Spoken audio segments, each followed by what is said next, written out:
आज मैं आप लोगों के साथ शेयर कर रही हूँ अपना डेली रूटीन।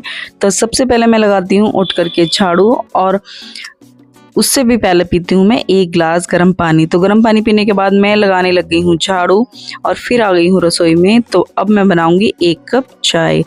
तो बच्चे स्कूल जाएंगे, मिलन की छुट्टी है और धैर्य का एग्ज़ाम है। तो धैर्य भी मेरे पीछे पीछे ही थोड़ी देर बाद में उठ करके आ गया।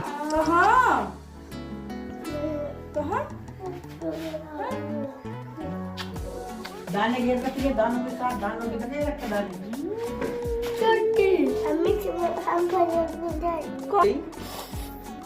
होली तो हो भी गई। होली आ रही है। उसे एक हफ्ता रहा होली को। होली हो भी गई सपने में। 1 हफ्ता रहा। मम्मी चिन्ह जाएगी तो पूरा। बच्चों को जाना होता है मामा के यहाँ, तो धैर्य मुझसे यही बोल रहा था सोते उठते ही कि बस मामा के घर चलो, लेकिन उसके चल रहे हैं एग्ज़ाम। तो उसका आज भी एग्ज़ाम है, उसे सबसे पहले मुझे स्कूल भेजना है। लोगे गोल्डन सिक्के का हैं? स्कूल में टीटी देना है। बैग कहाँ है आपका? मैं आपको दरी पला दे दरी पला। अब पेपर कहेंगा आपका आज? पता है आपको कहेंगा पेपर है आपका? इंग्लिश का पता है? क्या सुना जाए? सीधे तो हो, ऐसे कौन खड़े हो सीधे ऐसे ही। इंग्लिश में क्या याद है आपकी? हम हैं? एम क्या? एम की स्पेलिंग क्या होता है एम से? ए फॉर क्या होता है? ए फॉर बिल्ली। बिल्ली होती है ए फॉर? मजाक नहीं, जल्दी बताओ। A for Apple.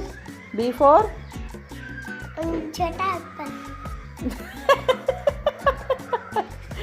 ये ना होशियारी मत दिखाओ।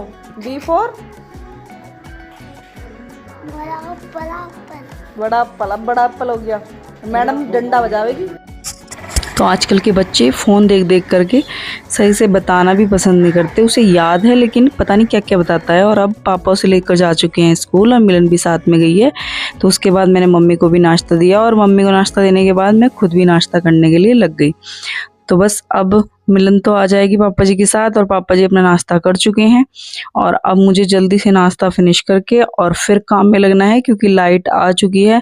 और इस टाइम सुबह सुबह के टाइम बस 1 या 1.5 घंटा ही लाइट आती है, तो उसी में सारे काम करने होते हैं।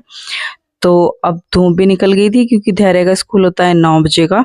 तो 9 बजे लाइट आ गई थी। तो नाश्ता करने के बाद अब मुझे यहाँ की इधर से सफाई भी करनी थी। तो गर्मी भी काफ़ी होने लगी है। मम्मी ने बोला कि चलो पहले जब तुम पाइप चला ही रहे हो तो भैंसों को भी नहवा दो। तो भैंस हमारी ऐसे नहाती है पानी में कि बस लेट जाती है पूरी। इतना उसे अच्छा लगता है ये पानी में नहाना, क्योंकि भैंस की डंगरों को पानी पसंद होता है, लेकिन जो बैल है वो ज़्यादा परेशान करता है, वो बिल्कुल नहाना पसंद नहीं करता।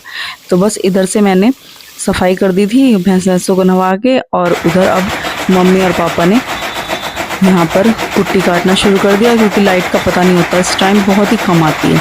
तो बस ये काम हमारा इधर का निबट चुका है, और अब मैं लग चुकी हूँ अंदर की सफाई में। तो अंदर मैंने झाड़ू लगाई, और झाड़ू के बाद में पोछा लगाया।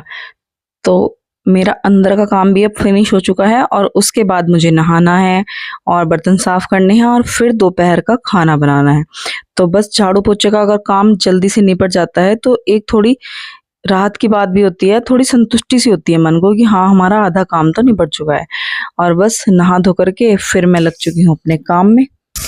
और दोपहर का खाना वाना करने के बाद में अब मैं साफ़ करने लगी हूँ बर्तन, और उधर मम्मी डालने लगी हैं हमारी भैंसों को चारा।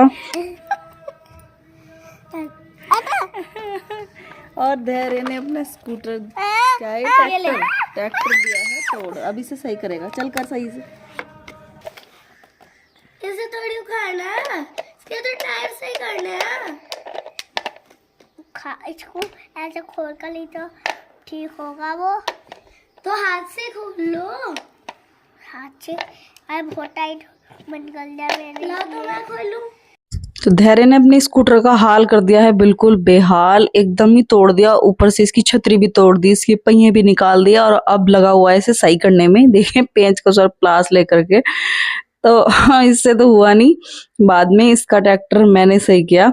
और मुझे भी साफ करते करते ऐसी बातें सुना रहा था नहीं बस मैंने इसका ट्रैक्टर सही कर दिया, फिर ये खेलने लग गया। और उसके बाद मैंने बनाई यहाँ पर चाय, क्योंकि 3-4 बजे के टाइम चाय की थोड़ी ऐसी आदत हो गई है कि बस चाय ना मिले तो रहा नहीं जाता।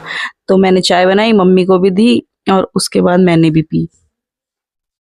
और मैं और मम्मी चाय पी ही रहे थे, इतनी देर में आ गए हैं पापा जी।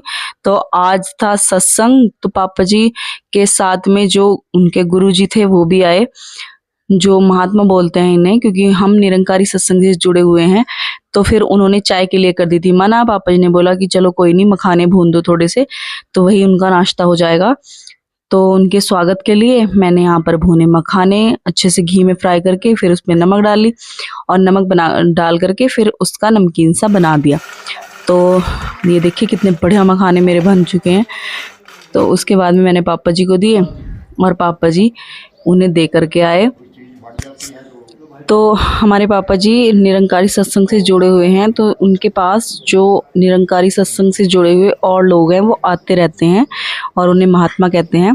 तो मैं यहाँ पर दे रही थी पापा जी को स्टूल मखानों को रखने के लिए। तो बस फिर उनके आपस में ही भगवान की बातें होने लगी एक दूसरे के साथ में, और मम्मी भी यहाँ पर बैठी हुई हैं। तो जब उन्होंने अपना ये नाश्ता कर लिया,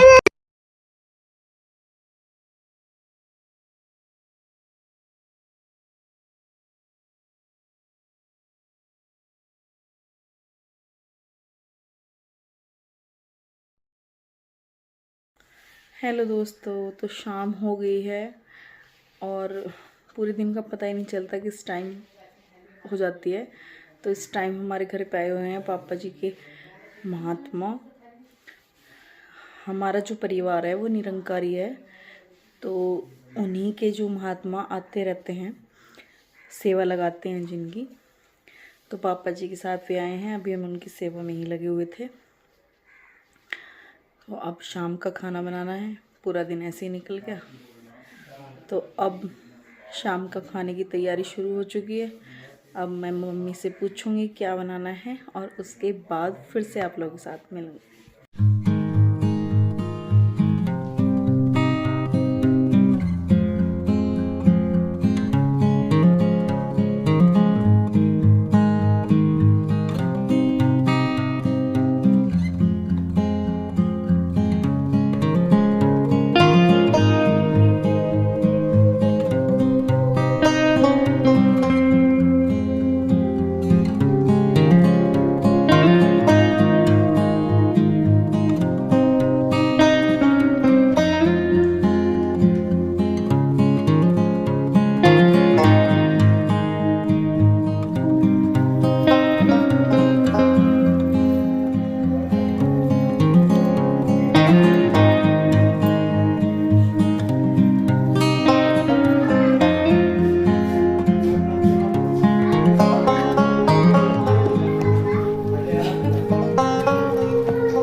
आलू की टिक्की वाली चाट हो चुकी है बिल्कुल तैयार, और अब मैं इसे खाने जा रही हूँ। आई होप आप लोगों को पसंद आई होगी, और वीडियो अच्छी लगी तो लाइक जरूर कर दीजिए। चैनल को सब्सक्राइब नहीं किया है तो प्लीज़ चैनल को सब्सक्राइब जरूर कीजिए। Thank you.